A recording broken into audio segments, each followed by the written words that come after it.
கல் தோன்றி மண் தோன்றா காலத்து முன் தோன்றிய மூத்த குடி தமிழுக்கும் தமிழர்களுக்கும் என் வணக்கம். நாள் விடிந்ததும் விடியாததுமாக அந்த இடத்தை விட்டு புறப்பட்டார்கள் ஷீலாவும் மற்றவர்களும்.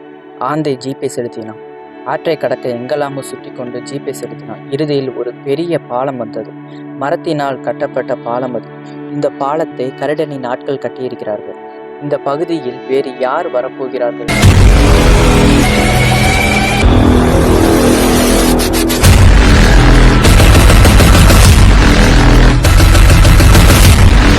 ஆற்றில் வெள்ளம் மிகுதியாக இருக்கும்போது முதலைகள் மிகுதியாக இந்த பக்கம் சுற்றும் போதும் இந்த பாலத்தை பயன்படுத்துவார்கள்.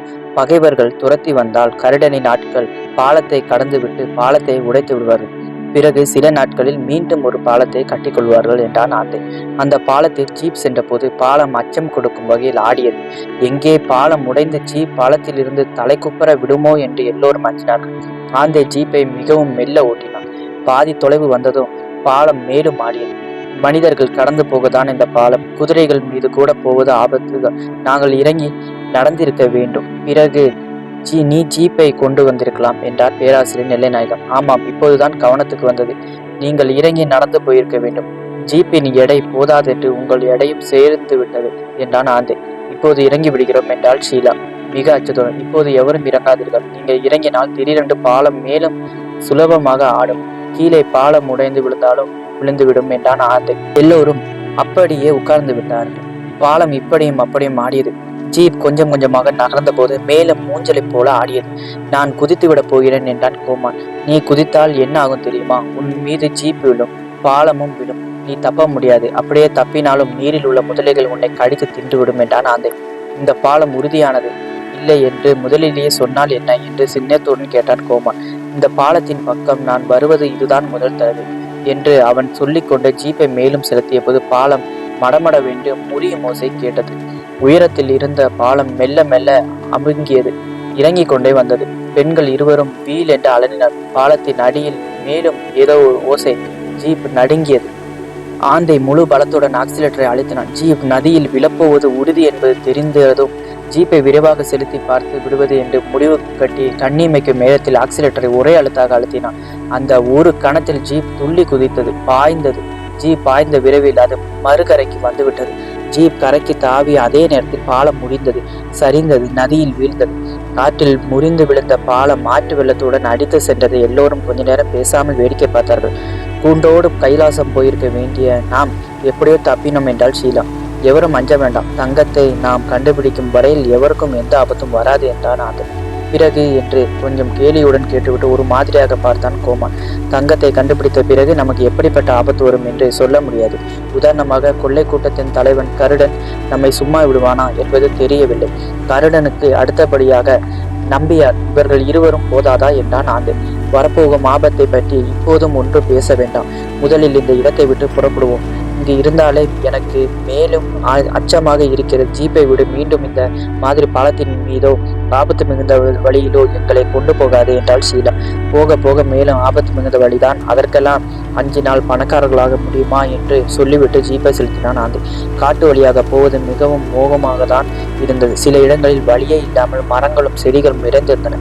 அந்த இடங்களில் எல்லாம் செடிகளை வெட்டினார்கள், மரங்களை வெடி வைத்து வீழ்த்தினார்கள். பிறகு கொஞ்சம் வழியை உண்டாக்கி கொண்டு ஜீப்பை செலுத்தினார்கள்.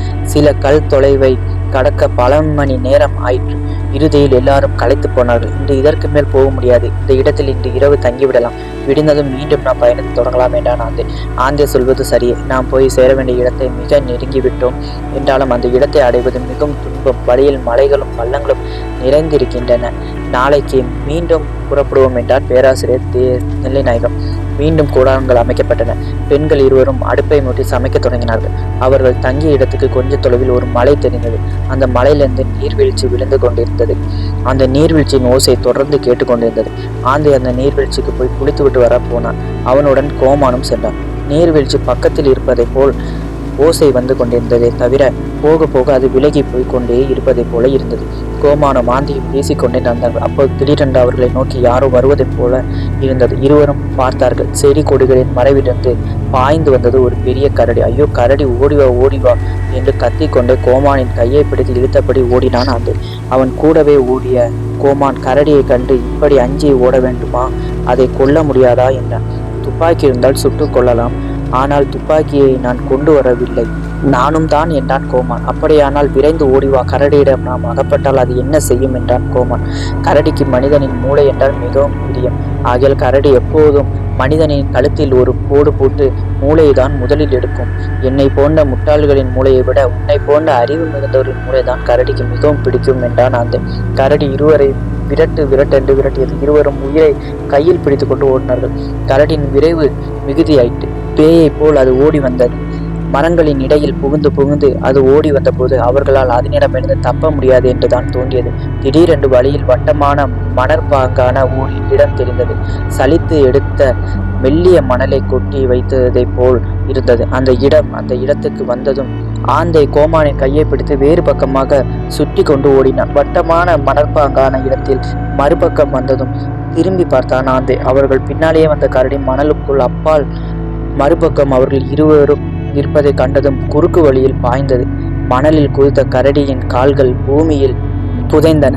உடனே அதன் கால்கள் கொஞ்சம் கொஞ்சமாக புதைந்தன. கரடி பின்னங்கால்களை அழுத்தி கொண்டு முன்னங்கால்களை எடுக்க முயன்ற போது பின்னங்கால்கள் மேலும் அழைத்தன. கொஞ்சம் கொஞ்சமாக கரடி மணலின் உள்ளே போய்கொண்டிருந்தது. இது என்ன, கரடி சிக்கி கொண்டது என்றான் கோமான். கரடிக்காக துன்பம் கொள்ளாதே, கவனக்குறைவாக நாமும் மணலில் காலை வைத்திருந்தால் இதே கதிதான் நமக்கும். இன்னும் கொஞ்ச நேரத்தில் பார் என்றான் ஆந்தை. கரடி அலறியது. அதன் அலறல் காடு முழுவதும் எதிரொலித்தது. கரடியின் உடல் முழுவதும் உள்ளே போய்விட்டது. மேலும் சில வினாடிகளில் அதன் தலை முழுவதும் உள்ளே போய்விட்டது. பிறகு பழையபடியே மணல் சர்வ சாதாரணமாக தெரிந்தது. உள்ளே சென்ற கரடி மணலுக்குள் புதைந்து விட்டது. சுழல் மணலில் சிக்கியவர்கள் யாரும் மீள முடியாது. இந்த பகுதியில் சுழல் மணல் அதிகம் என்றான் ஆந்தை. ஆந்தை இல்லாமல் நான் மட்டும் தனியாக வந்திருந்தால் என்ன ஆயிருக்குமோ, ஒருவேளை நான் இந்த சுழல் மணலில் இறங்கி விட்டிருப்பேனா என்று எண்ணியது கோமானின் மனம். அவன் கண்கள் சுழல் மணலையே பார்த்து கொண்டிருந்தன. ஏன் இப்ப அப்படி பார்க்கிறாய்? உள்ளே போன கரடி மீண்டும் வெளியில் வர முடியாது. இந்த புதை மணல் எத்தனை மனிதர்களை எத்தனை மிருகங்களை விழுங்கி விட்டிருக்கிறதோ, வா போகலாம் என்று ஆந்தை கோமானின் கையை பிடித்து சென்றான். இருவரும் நீர்வீழ்ச்சியை நோக்கி சென்றார்கள். கொஞ்ச நேரத்தில் நீர்வீழ்ச்சி வந்தது. இருவரும் நீர்வீழ்ச்சியை மனமாற குளித்தார்கள். நேரம் போவதே தெரியாமல் குளித்து கொண்டிருந்தார்கள். திடீரென்று இருவரும் ஒரு பக்கம் பார்த்தபோது நீர்வீழ்ச்சியின் பக்கத்தில் ஒரு ஓரமாக பேராசிரியர் நெல்லைநாயகம் கைத்தடியுடன் நின்று கொண்டு அவர்களே பார்த்து கொண்டிருந்தார். பெண்கள் இருவரையும் விட்டுவிட்டு பேராசிரியரும் வந்துவிட்டாரே, வா போகலாம் என்று சொல்லியபடி கரை ஏறி அவர் பக்கத்தில் சென்றான் ஆந்தை. கோமானும் அவனை தொடர்ந்தான். நீங்களும் வந்துவிட்டீர்களா? இந்த பகுதியில் காட்டு மிருகங்கள் அதிகம் என்றான் ஆந்தை. பேராசிரியர், அப்படியா?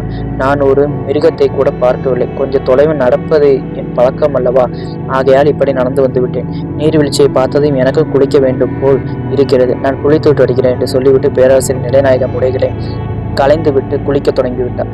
ஆந்தையும் கோமானும் விரைந்து உடைகளை மாற்றிக்கொண்டு கூடாரம் போட்ட இடத்தை நோக்கி விரைந்து சென்றார்கள். அவர்கள் கொஞ்சம் தொலைவு நடந்ததும் படார் என்று துப்பாக்கி 2 தடவைகள் சுடும் ஓசை கேட்டது.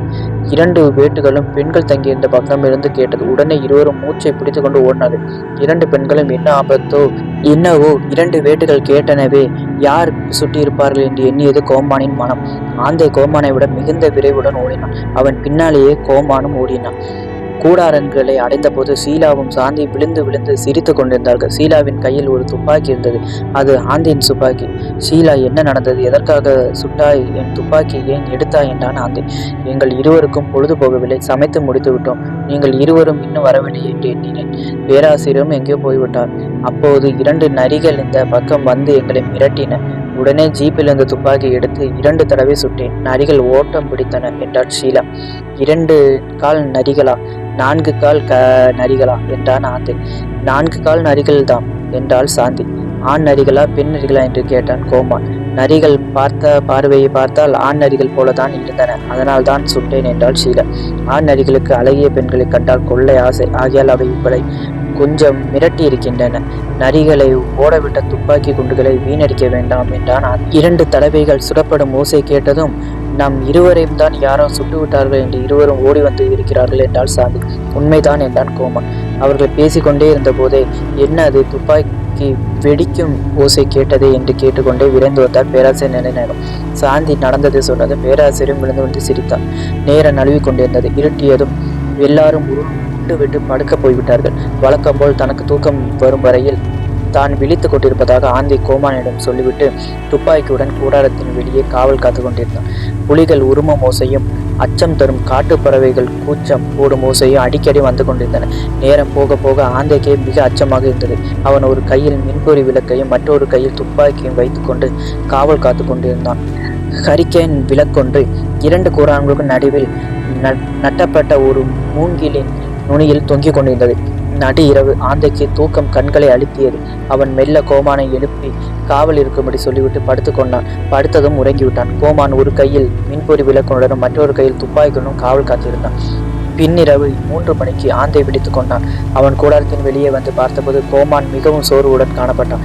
மின்பொறி விளக்கையும் துப்பாக்கி அவனிடமிருந்து வாங்கி கொண்டு விடியும் வரையில் நீ தூங்கு, நான் பார்த்துக் கொள்கிறேன் என்றான். கோமான் ஒன்றும் பேசாமல் படுத்து விட்டான். பொழுது பளபளவென்று விடிந்து கொண்டிருந்தது. ஷீலா தான் முதலில் விழித்து கொண்டாள். அவள் கூடாரத்தை விட்டு வெளியே வந்து பார்த்தபோது ஆந்தையை காணவில்லை. இங்கும் அங்கும் தேடியபடி அவள் நடந்தபோது கொஞ்ச தொலைவில் செடிகளின் ஓரத்தில் 2 கால்கள் மட்டும் தெரிந்தன. ஷீலா விரைந்து சென்று செடிகளை விலக்கி பார்த்தான். உடனே அவள் வீல் என்று அலறினான். ஆந்தை மண்டையில் அடிபட்டு பிணமாக கிடந்தான். ஷீலா அலறியதை கேட்டதும் எல்லாரும் ஓடினார்கள். செடிகளின் மறைவில் மண்டையில் அடிபட்டு இறந்து கிடந்த ஆந்தையை கண்டு எல்லாருமே தாக்குதல் மிக அடைந்தார்கள். ஷீலாவுக்கு அழுகையே வந்துவிடும் போல் இருந்தது. அவளால் அடக்க முடியவில்லை. சேலையின் தலைப்பால் வாயை பொத்தி கொண்டாள். கண்களில் நீர் வழிந்தது. அவள் அழுவதை கண்டதும் சாந்தியின் கண்களிலும் நீர் ததும்பியது. பேராசிரியர் சிலையை போல் பேச முடியாமல் நின்றார். கோமான் தன் முகத்தில் ஏற்பட்ட துன்பத்தை மறைக்க முயன்றபடி ஆந்தையை யாரோ மண்டையில் அடித்து கொண்டு விட்டிருக்கிறார்கள், யாராக இருக்கும் என்று கேட்டான். அவன் கேள்வியிலிருந்து மற்றவர்களுக்கு விடை தெரியும் போல் இருந்தது. யாராக இருக்கும் என்று நீ எண்ணுகிறாய் என்று கேட்டார் பேராசிரியர் நிலைநாயகம். இது கூடவா ஊகம் செய்ய முடியவில்லை? நம்பியார் வேலைதான். இது தங்க கதவு பதிவிக்கப்பட்ட மாளிகை இருக்கும் இடத்தை ஆந்தை நமக்கு காட்டிவிடக்கூடாது என்று எண்ணி அவர் திரும்பி வந்து ஆந்தையை கொண்டு விட்டிருக்கிறார் என்றார் கோமான். நம்பியார் அப்படிப்பட்டவர் என்று நான் நம்பவில்லை. இது வேறு யாருடைய வேலையோ என்றுதான் எனக்கு தெரிகிறது என்றாள் ஷீலா. வேறு யாராக இருக்கும் என்று கேட்டாள் சாந்தி. தெரியவில்லை என்றாள் ஷீலா. கொள்ளை கூட்டத்தின் தலைவன் கருடனுடைய வேலையாக இருக்குமா என்றான் கோமான். அவன் ஆந்தையை கொல்ல வேண்டுமென்றால் முன்பே கொண்டிருக்கலாமே, அவனுடைய வேலையும் இல்லை என்றாள் ஷீலா. வேறு யார் ஆந்தை கொண்டிருக்க முடியும் என்று சொல்லி பேராசிரியரை பார்த்தான் கோமான். பிறகு தொடர்ந்தான். நேற்று மாலை ஒரு கரடி துரத்திய போது என் உயிரை காப்பாற்றினான் ஆந்தை. அவன் இல்லாமல் இருந்திருந்தால் புதை மணலில் கரடிக்கு ஏற்பட்ட முடிவு எனக்கும் ஏற்பட்டிருக்கும். அவன் இப்படி சொன்ன பதிலிருந்து கோமான் ஆந்தையை கொல்ல துணிந்திருக்க மாட்டான் என்று தெளிவுபடுத்தியது போல் இருந்தது. உங்கள் உயிரை மட்டுமா அவன் காப்பாற்றினான்? பாம்பிடமிருந்து என்னை ஒரு தடவை காப்பாற்றினான். நாம் எல்லோரையும் முறிந்து விடும் பாலத்திலிருந்து எப்படி காப்பாற்றினான்? நாம் எல்லாருமே அவனுக்கு கடமைப்பட்டிருக்கோம் என்றார் ஷீலா. ஆந்தைக்கு இந்த பகுதியில் எவராவது எதிரிகள் இருக்கலாம். அவர்கள் எவராவது வந்து அவனை கொண்டு விட்டு போயிருக்கலாம். நடந்து விட்டது. இப்போது நாம் இங்கே இருப்பதை பயனில்லை. ஆந்தையை யார் கொண்டார்கள் என்று துப்பறிவதில் நம் நேரத்தை வீணாக்க வேண்டாம். நாம் எல்லோருக்கும் வழிகாட்டியாக மட்டுமில்லாமல் நண்பனாக இருந்தான் ஆந்தை. கேலியாக பேசி அடிக்கடி எல்லாரையும் சிரிக்க வைத்துக் கொண்டிருந்தான். அவனுக்கு நாம் கடமைப்பட்டிருக்கிறோம். முதலில் அவனுக்குரிய தகுந்த மரியாதைகளுடன் அவன் பிணத்தை அடக்கம் செய்வோம் என்றார் பேராசிரியர் நிலைநாயகம். நம்முடன் வந்த ஆந்தை என்ன ஆனான் என்று யாராவது கேட்டால் என்ன சொல்லுவது என்று கேட்டாள் ஷீலா. ஆந்தை கொலை செய்யப்பட்ட செய்தி மிகவும் விரைவாக பரவும். போலீசார் நம்மை குடைந்து கேள்விகள் பல கேட்பார்கள். சட்டப்படி பார்த்தால் புதைந்த நகரத்தை தேடுவது விட்டுவிட்டு போலீஸுக்கு செய்தி அனுப்ப வேண்டும். பிணத்தை தொடக்கூடாது. போலீசார் வரும் வரையில் எவரும் இருந்து போகக்கூடாது. எத்தனை பிரச்சனைகள் என்றார் பேராசிரியர். அப்படியானால் என்றால் ஷீலா. காட்டில் விபத்துகள் நடப்பது மிக எளிது. காட்டு மிருகங்கள் ஒரு மனிதனை கொல்லுவது அடிக்கடி நடப்பது. மலையிலிருந்து மனிதன் தவறிவிடக்கூடும் அல்லவா என்றார் பேராசிரியர். எல்லாரும் பேசாமல் நின்றார்கள். பேராசிரியர் தொடர்ந்து சொன்னார். நாம் மாலை மீது போய்கொண்டிருந்த போது ஒரு பாறை சரிந்து விழுந்து விட்டது என்றும் அந்த பாறையின் மீது நின்ற ஆந்தையும் பள்ளத்தாக்கில் விழுந்து விட்டதாகவும் ஆந்தையின் பிணத்தை கண்டுபிடிக்க முடியவில்லை என்றும் விழுந்த இடம் அப்படிப்பட்ட இடம் பள்ளம் என்றும் சொல்லிவிட வேண்டும். புரிகிறதா? எல்லாரும் தலையாட்டினார்கள். பேராசிரியர் ஜீப் இருந்த இடத்துக்கு போய் மண்வெட்டியை எடுத்தபோது கோமான் விரைந்து போய் அவரிடம் இந்த மண்வெட்டியை பறித்து ஒரு இடத்தில் பள்ளம் வெட்டினான். பிறகு ஆந்தையின் பிணத்தை தூக்கி வந்து பள்ளத்தில் போட பேராசிரியர் பார்த்தான். அவர் அவன் சாடையை புரிந்து கொண்டு நகர்ந்தார். இருவரும் ஆந்தையின் உடலை பிடித்து தூக்கிய போது அவன் உடலிலிருந்து 2 பொருட்கள் கீழே விழுந்தன. எல்லார் கண்களும் கீழே விழுந்த பொருட்களை பார்த்தன. ஒன்று காட்டு மிராண்டி பொம்மை, மற்றொன்று தங்கசாவி. ஆந்தையின் உடலை தூக்கிய கோமானும் பேராசிரியரும் மீண்டும் அவன் உடலை கீழே வைத்துவிட்டு கீழே விழுந்த பொருட்களை பார்த்தார்கள். பிறகு ஒருவர் முகத்தை ஒருவர் பார்த்தார்கள். இந்த பொருட்கள் எப்படி இவனிடம் வந்தன என்று கேட்டார் பேராசிரியர். இந்த 2 பொருட்களும் ஜீப்பில் ஷீலாவின் பெட்டியில் அளவா இருந்தன என்று கேட்டான் கோமான். ஷீலா ஓடிப்போய் ஜீப்பில் பார்த்தாள். அவள் பெட்டியின் பூட்டு உடைக்கப்பட்டிருந்தது. அவள் திரும்பி வந்து பெட்டியின் பூட்டு உடைக்கப்பட்டிருக்கிறது என்றாள். பெட்டியின் பூட்டை உடைத்து இந்த 2ஐயும் திருடி கொண்டு ஓட பார்த்திருக்கிறான். அந்த நேரத்தில் யாரோ அவன் மண்டையில் போட்டு இருக்கிறார்களே என்றான் கோமான். அப்படியானால் ஆந்தை நம்மை இங்கேயே விட்டு விட்டு போக முடிவு செய்து விட்டானா என்றாள் சாந்தி. ஆமாம், அதில் என்ன ஐயம் என்றான் கோமான். காட்டு மிராண்டியின் பொம்மையை அவன் எடுத்து கொண்டு கிளம்பிய போதே அவன் உயிருக்கு ஆபத்து வந்துவிட்டது பார்த்தாயா என்றார் பேராசிரியர். காட்டு மிராண்டி பொம்மையினால் தான் ஆந்தையின் ஆயுள் முடிந்து விட்டது என்று பேராசிரியர் நம்பினான். ஆனால் ஷீலாவும் கோமானும் இதை நம்பவில்லை. ஆந்தை காட்டு மிராண்டி பொம்மையை கொண்டு போகாமல் புறப்பட்டிருந்தாலும் இதே முடிவு தான் ஏற்பட்டிருக்கும் என்றாள் ஷீலா. அது எப்படி சொல்ல முடியும்? அவன் காட்டு மிராண்டி பொம்மையை எடுத்து செல்லாமல் இருந்திருந்தால் ஒருவேளை தப்பித்திருக்கலாம் என்றாள் சாந்தி. அவள் பேராசிரியர் சொன்னதையே ஆதரித்தாள். இப்போது ஆக வேண்டியதை கவனிப்போம். ஆந்தையின் பிணத்தை முதலில் அடக்கம் செய்வோம், பிறகு பேசுவோம் என்றார் பேராசிரியர். ஆந்தையின் உடல் அடக்கம் செய்யப்பட்டது. மண் மூடிய அவன் சமாதியின் மேல் காட்டுப்பூ ஒன்றை பறித்து வந்து வைத்தாள் ஷீலா. அப்போது அவள் கண்களில் நீர் வடிந்தது. அந்த இடத்திலிருந்து உடனே புறப்பட்ட முடிவு செய்தார்கள். எல்லோரும் ஜீப்பில் உட்கார்ந்தார்கள். கோமான் ஜீப்பை விட தொடங்கினான். ஷீலா தங்க சாவியும் காட்டு மிராண்டி பொம்மையும் பாதுகாப்புடன் தன் கைப்பையில் போட்டுக்கொண்டாள். ஜீப்பை செலுத்திய கோமான் என்ன செய்வது என்றே தெரியவில்லை. ஆந்தையை இழந்ததும் 2 கண்களை இழந்து விட்டதை போல் ஆகிவிட்டது என்றான். ஆந்தை உயிருடன் நடமாடி கொண்டிருந்த வரையில் உங்களுக்கு அவனை கொஞ்சம் பிடிக்கவில்லை. அவன் இறந்து போனதும் அவனை ஓரடியாக புகழ்கிறது என்றால் சீதா. ஆந்தை இருந்த வரையில் எனக்கும் கொஞ்சம் அமைதியாகத்தான் இருந்தது. என்றாலும் என்ன, எப்படி போக வேண்டும் என்று நான் சொல்கிறேன், நீ ஜீப்பை ஓட்டு என்றார் பேராசிரியர் நிலைநாயகம். ஜீப்பை பார்த்து ஓட்டுங்கள். இதுவரையில் வந்ததை போல் கொஞ்சம் விரைவாக இனிமேல் இந்த பக்கம் போக முடியாது போல் இருக்கிறது என்றாள் சாந்தி. கோமான் ஜீப்பை கொஞ்சம் மெல்லவே செலுத்தினான். காட்டுப்பகுதியின் படம் ஒன்றை எடுத்து வைத்து கொண்டு எப்படி போக வேண்டும் என்று பேராசிரியர் சொல்லிக் கொண்டிருந்தான். அவர் விரும்பிய வழியிலேயே ஜீப்பை செலுத்தினான் கோமான். போக போக மலைகள் தென்பட்டன. பெரிய மலைகள், சிறிய மலைகள், பள்ளத்தாக்குகள். ஜீப்பு சிறிய மலையின் மீது ஏறி போக வேண்டியது இருந்தது. மலைகளின் மீது சரியான வழி இல்லை.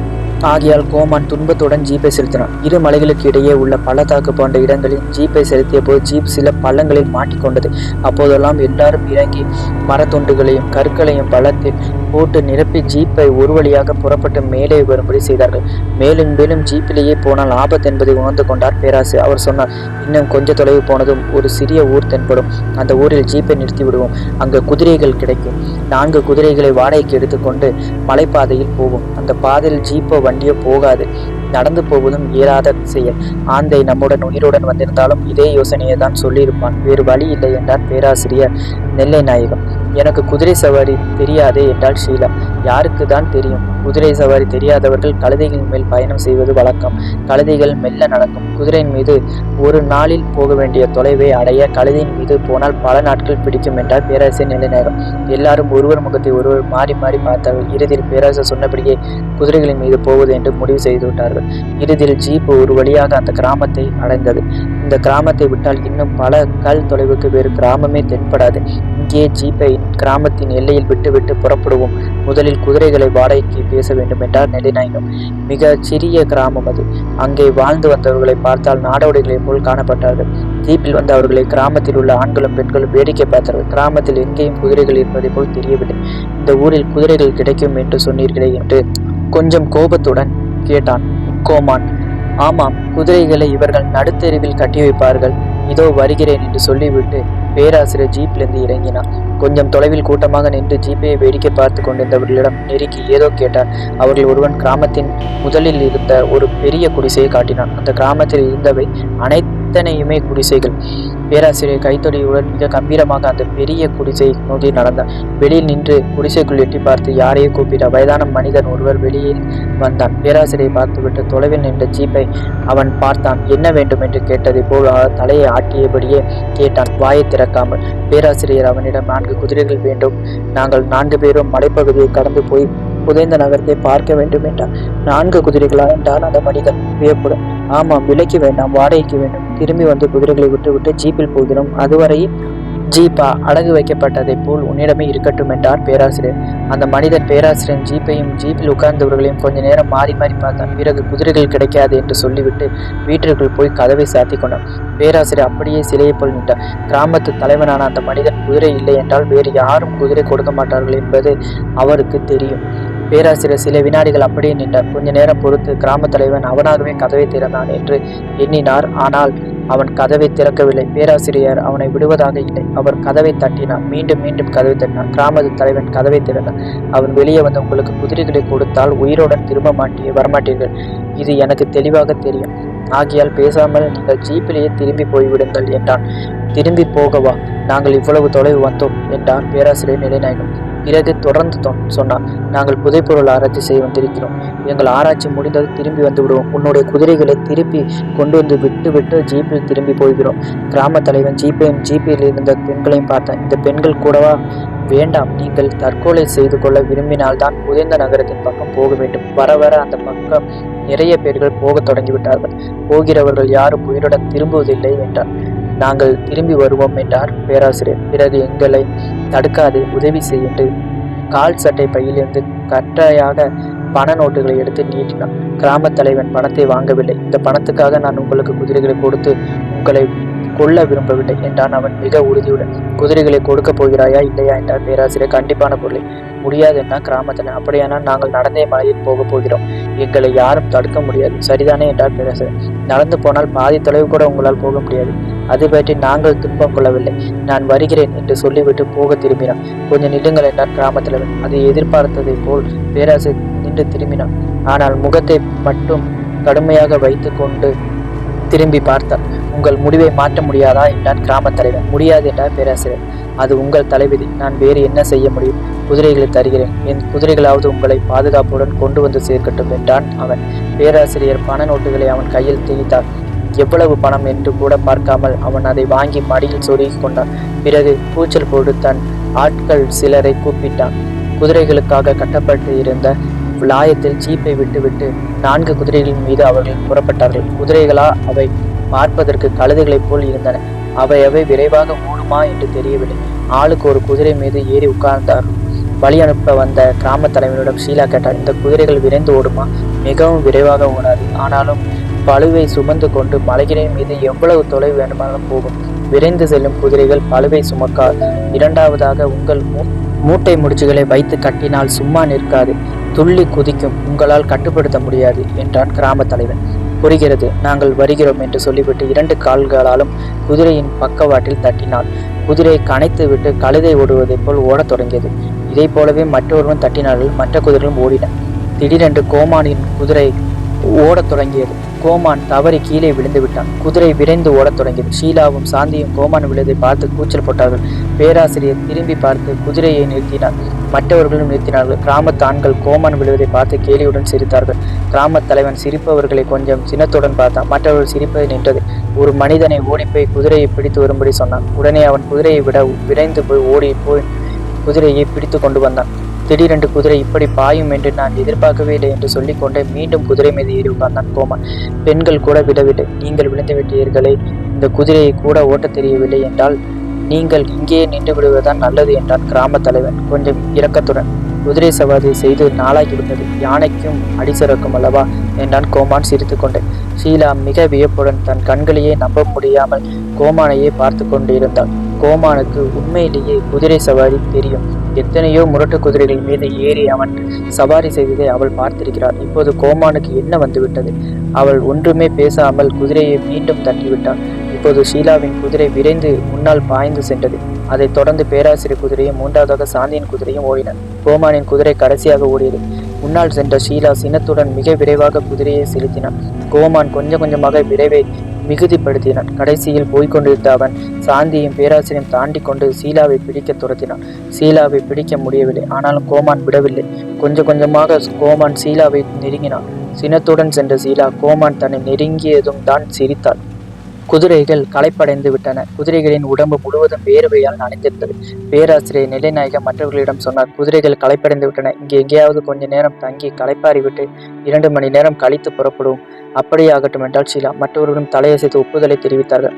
இன்னும் எவ்வளவு தொலைவு போக வேண்டும் என்று கேட்டுக்கொண்டே குதிரைகளிலிருந்து இறங்கினாள் ஷீலா. இந்த மலைப்பாதையை கடந்து போனதும் ஒரு பள்ளத்தாக்கு தெரியும். அந்த பள்ளத்தாக்கில் தான் நாம் தேடி வந்திருக்கும் நகரமே புதைந்து கிடக்கிறது. அதை கண்டுபிடித்ததும் தங்கசாவி பதித்த மாளிகையை கண்டுபிடிக்க வேண்டும் என்றார் பேராசிரியர்.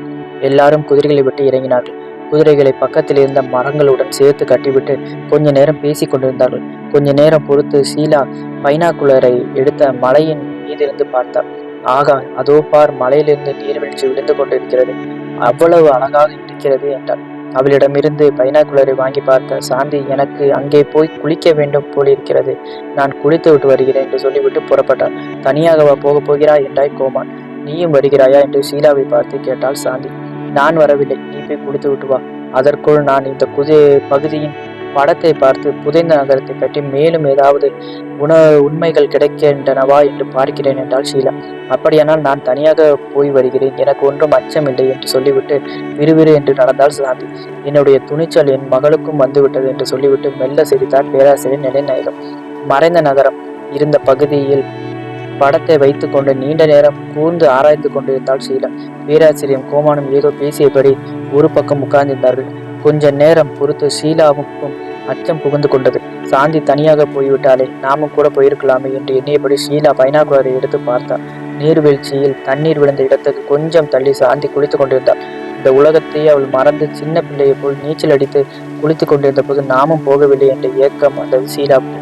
அவள் சாந்தியை பார்த்து கொண்டிருந்தாள். சாந்தி குளிக்கும்போது மிகவும் அழகாக இருந்தாள். எந்த வகையிலும் அவள் தன்னை விட குறைந்தவள் அல்ல என்பது தெளிவாகிவிட்டது ஷீலாவுக்கு. அவள் பைனாக்குலரிலேயே பார்த்து கொண்டிருந்த போது பக்கத்தில் வந்த கோமான், என்ன அப்படி பார்க்கிறாய் என்றார். ஒன்றுமில்லை என்றாள் ஷீலா சிரித்து கொண்டு. ஒன்றுமில்லாமலா அப்படி பார்க்கிறாய்? பைனாக்குலரை இப்படி போடு. முடியாது. ஏன், நீங்கள் பார்க்கக்கூடாது? நான் பார்க்கக்கூடாதா? நான் பார்க்கக்கூடாது, அப்படி என்ன என்றான் கோமான். பெண்கள் குளிப்பதை ஆண்கள் பார்க்கலாமா என்று சொல்லிவிட்டு சிரித்தாள் ஷீலா. ஓ, சாந்தி குளிப்பது இங்கிருந்து பைனாக்குலரை தெரிகிறதா என்றார் கோமான். அவன் ஷீலாவிலிருந்து பைனாக்குலரை பறிக்க முயன்றபோது ஷீலா பைனாக்குலருடன் ஓடிவிட்டான். கோமான் மீண்டும் பேராசிரியருடன் பேச போய்விட்டான். பைனாக்குலரை மீண்டும் பார்க்க தொடங்கினார் ஷீலா. சாந்தி நீரில் மூழ்கி மேலே எழுப்பி மீனை போல் துள்ளி குதித்து நீந்தி கொண்டிருந்தார். சினிமா படங்களில் அழகிகள் குளிப்பதை காட்டுகிறார்களே, அந்த காட்சிகளில் ஒன்றை பார்ப்பதை போல் இருந்தது சாந்தி குளித்து விட்டு கொண்டிருந்த காட்சி. நேரம் போவதே தெரியாமல் சாந்தி குளித்து கொண்டிருந்தார். குளித்தது போதும், எழுந்து வா, நீ இன்னும் அங்கிருந்து நடந்து வர எப்படியும் 1/2 மணி நேரம் பிடிக்கும் என்று முணுமுணுத்தாள் ஷீலா. இந்த நேரத்தை எதிர்பாராத ஒரு நிகழ்ச்சி நடந்தது. பைனாக்குலரை கொஞ்சம் திருப்பி தற்செயலாக பார்த்தாள் ஷீலா. நீர்வீழ்ச்சி விழுந்த இடத்துக்கு கொஞ்சம் தள்ளி 2 குதிரைகள் வந்து நின்றன. ஒவ்வொரு குதிரையின் மீதும் ஒவ்வொரு முருடன் உட்கார்ந்திருந்தான். அவர்கள் இருவரையும் பார்த்ததும் இருவரும் பிரபல கொள்ளைக்காரன் கருடனின் கூட்டத்தை சேர்ந்தவர்களைப் போல இருந்தார்கள். அவர்கள் இருவரும் கொஞ்ச நேரம் சாந்தி குளிப்பதை பார்த்து கொண்டிருந்தார்கள். பிறகு ஒருவன் மற்றொருவனுக்கு ஏதோ சாடை காட்டினான். இருவரும் குதிரைகளை விட்டு இறங்கினார்கள். பிறகு மெல்ல குதிரைகளை மரங்களுக்கு பின்னால் விட்டுவிட்டு பதுங்கி நடந்தார்கள். அவர்களால் ஏதோ ஆபத்து ஏற்பட போகிறது என்று எண்ணிய ஷீலாவுக்கு மூச்சை நின்று விடும் போல இருந்தது. அவள் கத்த வேண்டும் என்று எண்ணினாள். கத்தவில்லை. அவர்கள் இருவரும் சாந்தி குளித்து கொண்டிருந்த இடத்தை நெருங்கி கொண்டிருந்த போது ஷீலாவின் முகம் பேரந்தது போல் மாறியது. அவர்கள் இருவரும் மறைந்து பதுங்கி நெருங்கி கொண்டிருந்தார்கள். சாந்தி குழந்தையை போல் குளித்து கொண்டு இருந்தாள்.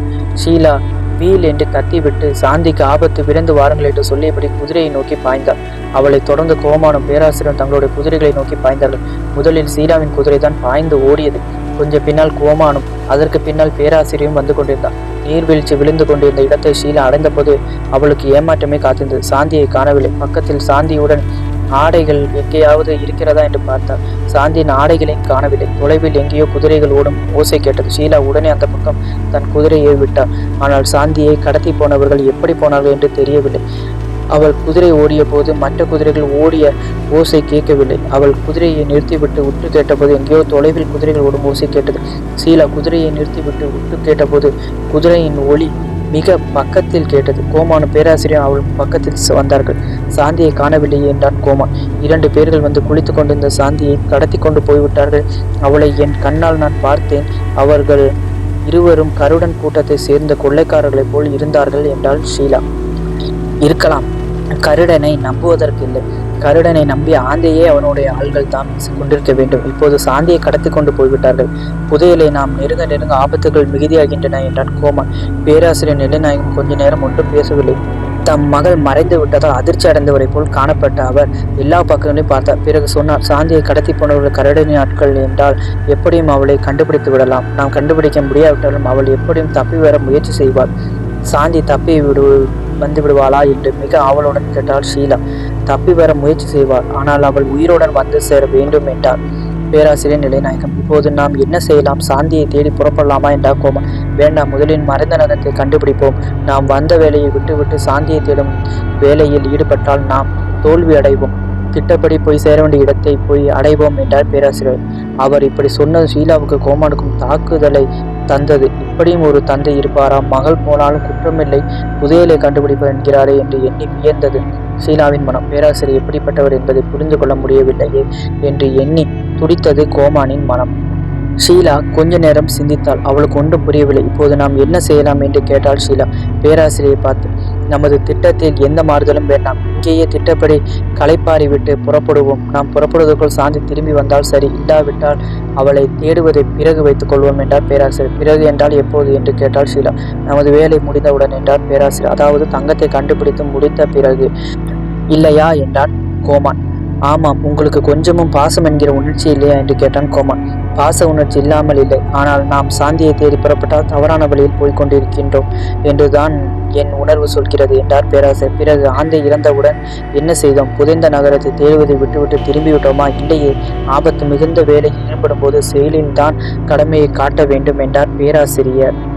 பேராசிரியரின் மனம் வேறு ஏதோ ஒரு கோணத்தில் வேலை செய்கிறது என்பதை புரிந்து கொண்ட ஷீலா, ஆகட்டும், திட்டப்படியே நாம் புறப்படுவோம். நாம் இங்கிருந்து புறப்படுவதற்குள் சாந்தி திரும்பி வந்தால் அது வாய்ப்புதான் என்றார். அவர்கள் மூவரும் சாந்தி குளிப்பதற்கு வருவதற்கு முன் தங்கிய இடத்தில் தங்கியிருந்தார்கள். ஷீலா அடிக்கடி பைனாகுலரை எடுத்து சாந்தி எங்கேயாவது தென்படுகிறாளா என்று பார்த்து அவள் கண்கள் சோர்வடைந்து போயின. கோமான் ஏதோ சிந்தனையில் உட்கார்ந்திருந்தான். பேராசிரியர் நடந்து போய்விட்டு வருவதாக சொல்லிவிட்டு போய்விட்டார். இப்போது கோமானும் ஷீலாவும் மட்டும் தனியாக இருந்தார்கள். அவள் பக்கத்தில் வந்த கோமான் ஷீலா என்றான் மெல்ல. என்ன என்றாள் ஷீலா. அவர்கள் மெல்ல பேசிய போது அமைதியான அந்த காட்டுப்பகுதியில் அவர்கள் பேசியது மிக தெளிவாக கேட்டது. பேராசிரியை பற்றி நீ என்ன நினைக்கிறாய் என்று கேட்டான் கோமான். ஷீலா கோமானை விட்டு பார்த்தாள். ஏன் அப்படி கேட்கிறீர்கள் என்று திருப்பி கேட்டாள் ஷீலா. பேராசிரியர் மிகவும் கல் நெஞ்சக்காரர். ஷீலா பேசவில்லை. தன் மகள் மறைந்து விட்டதை பற்றி கூட அவர் துன்பம் கொள்ளவில்லை. அவர் மனம் முழுவதும் தங்கம் இருக்கும் இடத்தை கண்டுபிடிப்பதிலேயே பதிந்திருக்கிறது. இப்படிப்பட்டவர் என்ன வேண்டுமானாலும் செய்வார் இல்லையா? நமக்கு ஏதாவது ஆபத்து வந்தாலும் துன்பம் கொள்ள மாட்டார் இல்லையா என்றான் கோமான். பேராசிரியரை பற்றி இதற்குள் ஒரு முடிவுக்கு வர வேண்டாம், பொறுத்திருந்து பார்ப்போம் என்றாள் ஷீலா. அதற்கு மேல் கோமான் ஒன்றும் பேசவில்லை. மறுநாள் காலை 3 குதிரைகளும் மறைந்த நகரத்தை தேடி போய் கொண்டிருந்தன. எந்த பக்கம் போக வேண்டும் என்று பேராசிரியர் ஷீலாவுக்கு கோமானுக்கும் வழி சொல்லி கொண்டிருந்தார். சில மணி நேரத்துக்கு பின் ஒரு பெரிய மலைத்தொடர் நெருங்கி கொண்டிருந்தார்கள் மூவரும். பேராசிரியர் நெல்லிநாயகம் குதிரையை ஒரு இடத்தில் நிறுத்தினார். கோமானும் ஷீலாவையும் பார்த்து சொன்னார், இந்த மலைப்பாதையில் போது மிகவும் துன்பம், மிக விழிப்புடன் நாம் போக வேண்டும். மலையின் வலப்பக்கம் உள்ள சரிவில் நான் வருகிறேன். நீங்கள் இருவரும் இடப்பக்கம் உள்ள சரிவில் பார்த்து கொண்டே செல்லுங்கள். மலையை கடந்ததும் நாம் மீண்டும் காண்போம். ஏன் எல்லாரும் ஒன்றாக போனால் என்ன என்று கேட்டாள் ஷீலா. இந்த மலைத்தொடரின் பக்கத்தில் தான் புதைந்த நகரம் கிடக்க வேண்டும் என்பது என் கருத்து. என்றாலும் உறுதியுடன் சொல்ல முடியாது. மலை சரிவிலிருந்து பார்த்து கொண்டே போனால் சுவர் ஏதாவது தெரிகிறதா என்று பார்க்க முடியும். புரிகிறதா என்றார் பேராசிரியர் நெல்லைநாயகம். அப்படியே ஆகட்டும் என்றான் கோமான். பிறகு அவன் தொடர்ந்து சொன்னான், ஷீலா, நீ அவருடன் வா, நான் தனியாக வருகிறேன். இடப்பக்க சரிவு கொஞ்சம் ஆபத்து, உள் சரிவாக இருக்கும் போலிருக்கிறது. அப்படியாகட்டும் என்றால் ஷீலா. பேராசிரியர் நெல்லிநாயகத்தை தனியாக போகவிட அவளுக்கு மனமில்லை. அவர்கள் எண்ணத்தை புரிந்து கொண்டவரை போல் பேராசிரியர் மெல்ல சிரித்தார். ஷீலாவை பார்த்து புறப்படுவோமா என்றார். ஷீலா தலையை ஆட்டிவிட்டு குதிரையை செலுத்தினார். பேராசிரியர் கொஞ்சம் விரைவாகவே குதிரையை செலுத்தினார். 2 குதிரைகளும் ஒன்றுடன் ஒன்று போட்டி போட்டுக்கொண்டு ஓடின. இடப்பக்க சரிவில் கோமான் தன் குதிரையை செலுத்தினார். ஷீலாவும் பேராசிரியரும் மலைச்சரிவில் அடிக்கடி குதிரைகளை நிறுத்தி பார்த்தார்கள். ஷீலா பைனாகுலரால் மலை அடிவாரத்தை பார்த்துவிட்டு ஏமாற்றத்துடன் பேராசிரியரிடம் பைனாகுலரை கொடுத்தாள். அவரும் பைனாகுலரால் பார்த்துவிட்டு ஏமாற்றத்துடன் குதிரையை செலுத்தினார். புதைந்த நகரம் இங்கே இருப்பதை போல் தெரியவில்லையே என்றாள் ஷீலா. அது எல்லார் கண்ணுக்கும் தெரியும் இடத்தில் அமைந்திருந்தால் இதற்குள் நாம் தேடி செல்லும் தங்க கதவு பதித்த மாளிகையை கண்டுபிடித்து விட்டிருப்பார்களே, அமைதியுடனே தேடி பார்க்க வேண்டும் என்றார் பேராசிரியர். 2 குதிரைகளும் போய்கொண்டே இருந்தன. திடீரென்று பேராசிரியரின் குதிரை ஒரு பெரிய கல் தடுக்கி கீழே விழுந்தது. குதிரையின் மீது அந்த உருண்ட பேராசிரியர் மலைச்சரிவில் உருண்டு கொண்டே போய் ஒரு மரக்கிளையை பிடித்து கொண்டு தொங்கினார். அவர் மரக்கிளையை பிடிக்காவிட்டால் மிகவும் ஆழமான பள்ளத்தில் போய் விழுந்திருப்பார். பேராசிரியரின் குதிரை உருண்டு எழுந்து ஒரு வழியாக நின்றது. ஷீலா தன் குதிரையை விட்டு இறங்கி வந்து மரக்கிளையை பிடித்து தொங்க கொண்டிருந்த பேராசிரியை கையை பிடித்து இழுத்து காப்பாற்றினார். நன்றி என்றார் பேராசிரியர். பார்த்தீர்களா, நான் அறாவிட்டால் என்ன ஆயிருக்கும் என்றார் ஷீலா. ஒன்றும் ஆயிருக்காது. மரக்கிளையிலிருந்து நானே மலையின் விளிம்பை பிடித்து கொண்டு வர இன்னும் கொஞ்ச நேரம் பிடித்திருக்கும், அவ்வளவுதான் என்றார் பேராசிரியர். ஷீலா பேராசிரியர் வியப்புடன் பார்த்தார். எப்போதும் தாம் தோல்வியை ஒப்புக்கொள்ளாதவர் இந்த பேராசிரியர் என்று எண்ணியது அவள் மனம். அந்த மலைத்தொடரை கடப்பதற்குள் எப்படியும் எங்கேயாவது புதைந்த நகரம் இருப்பது தெரிந்துவிடும் என்று ஷீலா நம்பினார். ஆனால் அவர்கள் மேலும் மேலும் போக போக ஏமாற்றமே காத்திருந்தது. புதைந்த நகரம் கண்ணுக்கு தெரியவே இல்லை. இந்த பகுதிக்கு வந்தவர்கள் யாரையாவது நாம் அழைத்து வந்திருக்க வேண்டும் என்றால் ஷீலா. ஆந்தையை அழைத்து வந்ததைப் போலவா என்றார் பேராசிரியர். பிறகு தொடர்ந்து சொன்னார், இந்த பகுதிக்கு வந்தவர்களும் கூட இந்த வழி மறந்துவிடும். ஏன் தெரியுமா, இங்கே ஒரே மாதிரியாக பல மலைகள் இருக்கின்றன. திரும்பி வந்ததும் எந்த மலையின் பக்கம் முதலில் சென்றோம் என்று தெரியாது. இந்த மலையை கடந்ததும் என்ன செய்ய வேண்டும் என்று மிக ஆவலுடன் கேட்டாள் ஷீலா. அடுத்த மலையில் போகும்போது மீண்டும் புதைந்த நகரத்தை தேட வேண்டும் என்றார் பேராசிரியர் நிலைநாயகம். வரிசையாக எத்தனை மலைகள் இருக்கின்றன என்று கேட்டாள் ஷீலா. 7 மலைகள் இருக்கின்றன. இந்த மலைகளை கடந்துதான் பாலைவனத்தில் புதைந்த நகரத்தின் சில பகுதிகள் கண்டுபிடிக்கப்பட்டன. அப்படியானால் பாலைவனத்தில் நாம் தேடி செல்லும் மாளிகை இருக்குமா என்று கேட்டார். பாலைவனத்தின் நகரத்தில் ஒரு பகுதியை மறைத்து கிடக்கிறது. அந்த பகுதியை ஏகப்பட்ட பேர்கள் தோண்டி பார்த்து விட்டார்கள். பாலைவனத்தில் புதைபொருட்களை கண்டுபிடிப்பது மிக எளிது. அங்கே ஒன்றும் கிடைக்கவில்லை என்றார் பேராசிரியர். பாலைவனத்தில் புதைந்த நகரத்தின் ஒரு பகுதி இருக்கிறது என்றால் நாம் தேடும் புதைந்த நகரமே பெரும்பாலும் 7வது மலைத்தொடரின் பக்கம்தான் இருக்க வேண்டும் அல்லவா என்றார் ஷீலா. அதுதான் இல்லை.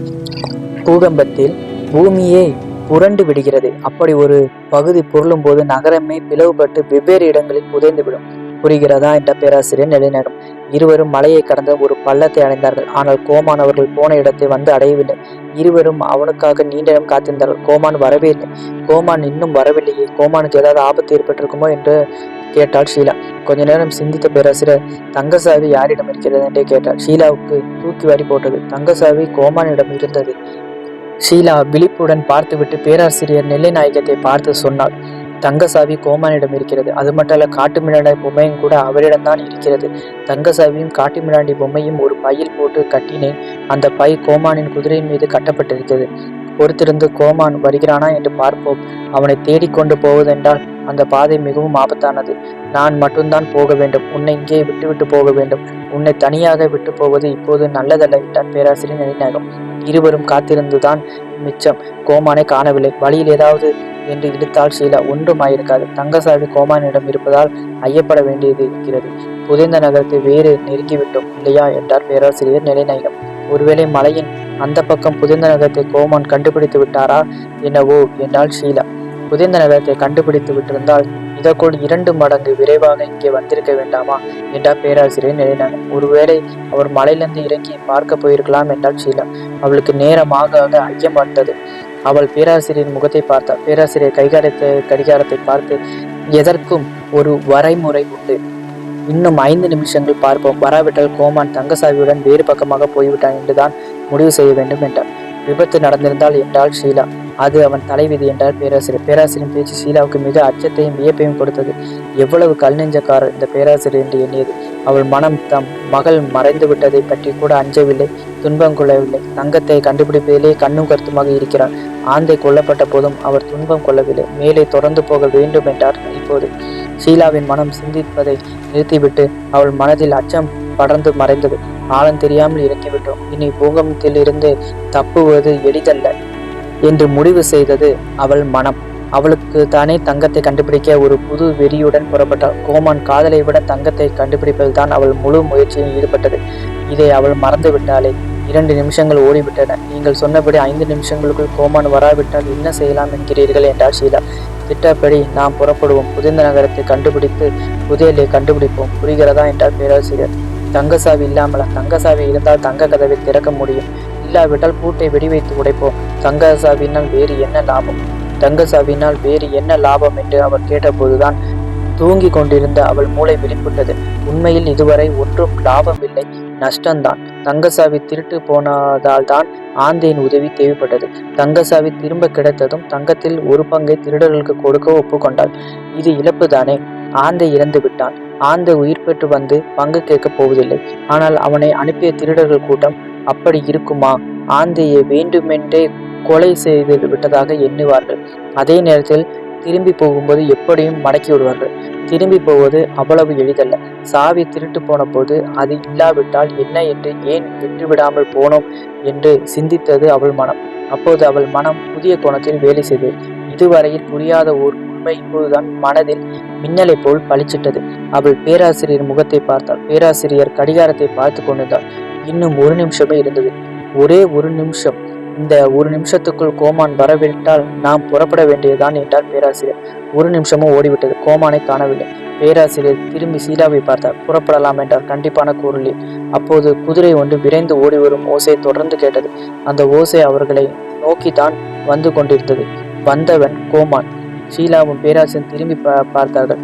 கோமான் அவர்களை நெருங்கி வந்து விட்டார். அப்பாடா, ஒரு வழியாக கோமான் வந்து விட்டான். பேராசிரியர் ஐயப்பட மாதிரியெல்லாம் ஒன்றும் நடக்கவில்லை என்று எண்ணியது ஷீலாவின் மனம்.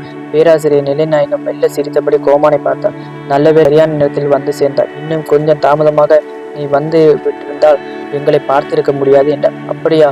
என்னை விட்டுவிட்டு போகவே முடிவு செய்து விட்டீர்களா என்றார் கோமான். ஆமாம், எவ்வளவு நேரம் தான் காத்திருப்பது? எப்படி நீ எங்களை தொடர்ந்து வந்து விடுவாய் என்று எங்களுக்கு தெரியும் என்றார் பேராசிரியர். என்ன நடந்தது? ஏன் தாமதம் என்று வியப்புடன் கேட்டாள் ஷீலா. மலை சரிவில் பார்த்து கொண்டே வந்தேன். வழியில் ஏதோ புதைந்த நகரத்தின் சின்னங்கள் தெரிவதைப் போல் இருந்தன. குதிரையை மலை சரிவில் கட்டிவிட்டு நான் மட்டும் கீழே இறங்கி போய் பார்த்தேன். புதைந்த நகரம் எதுவும் இல்லை, வெறும் பாறை தான் அப்படி புதைந்த கிடந்தன. ஆனால் ஒன்று என்று நிறுத்தினான் கோமான். என்ன என்று கேட்டாள் ஷீலா. புதைந்த நகரத்தை நெருங்கி விட்டோம் என்றுதான் நினைக்கிறேன். பாறைகள் புதைந்து கிடப்பதை பார்த்தால் பூகம்பத்தில் மலையில் உள்ள பாறைகள் சரிந்து கிடப்பதை போல் இருக்கின்றன என்றான் கோமான். புறப்படலாமா என்றார் பேராசிரியர். ஆகட்டும் என்றான் கோமான். பிறகு மூவரும் மீண்டும் புறப்பட்டார்கள். குதிரைகள் ஒன்று முந்த போட்டி போட்டு கொண்டு ஓடின. மலைகளை கடந்த ஒரு கணவாய் வழியாக போய்க் கொண்டிருந்தார்கள். கணவாயில் மிகுந்த விரைவுடன் குதிரைகள் ஓடின. கொஞ்ச தொலைவு ஓடிய பிறகு மீண்டும் மலைத்தொடரில் குதிரைகள் மிகவும் துன்பத்துடன் ஓடின. குதிரைகளுக்கு வியர்த்து விட்டது. அவை களைப்புடன் ஓடிக்கொண்டிருந்த போது பேராசிரியர் குதிரையை நிறுத்திவிட்டு கையை உயர்த்தி காட்டினார். அவர் கையை உயர்த்தி காட்டியதும் மற்றவர்கள் நின்றார்கள். பேராசிரியர் இறங்கினார். குதிரைகள் களைப்படைந்து விட்டன, இங்கே நிறுத்துவோம், கொஞ்சம் இலைப்பாறிய பிறகு புறப்படுவோம் என்றார். மூவரும் குதிரைகளை மரங்களில் கட்டினார்கள். அவர்கள் கொண்டு வந்த தண்ணீரை பருகிவிட்டு மலைச்சரிவில் நின்றபடி பார்த்தார்கள். அப்போது மலைச்சரிவிற்கு அப்பால் தெரிந்த காட்சி அவர்களை கவர்ந்தது. அதோ பார் ஷீலா என்று கத்தினான் கோமான். ஷீலாவும் பேராசிரியரும் அவன் கையை காட்டிய பக்கம் பார்த்தார்கள். புதைந்த நகரத்தின் சின்னங்கள் தெரிந்தன. தொலைவில் இடிந்த சுவர்களும் அரைகுறையாக தெரிந்த சில கட்டடங்களும் தெரிந்தன. ஆமாம், புதைந்த நகரம்தான், அதே இடம்தான் என்றால் பேராசிரியர். அப்படியானால் இங்கே இறங்கி போய் தேடுவோம். நாம் தேடும் மாளிகை இந்த இடத்தில் தான் எங்கேயாவது இருக்க வேண்டும் என்றால் ஷீலா. விரைவு கொள்ளாதே ஷீலா, வெளியே தெரிவது புதைந்த நகரத்தின் ஒரு பகுதி தான். பூமிக்குள் பெரும் பகுதி மறைந்து கிடக்கிறது. இந்த தங்க கதவு பதிக்கப்பட்ட மாளிகை எங்கே மறைந்திருக்கிறது என்பதை கண்டுபிடிப்பது அவ்வளவு எளிய செயலல்ல. அது நம் வாய்ப்பை பொறுத்திருக்கிறது. நாம் இங்கேயே தங்கிவிடுவோம். பிறகு தினமும் கொஞ்சம் தொலைவு போய் வந்து நமது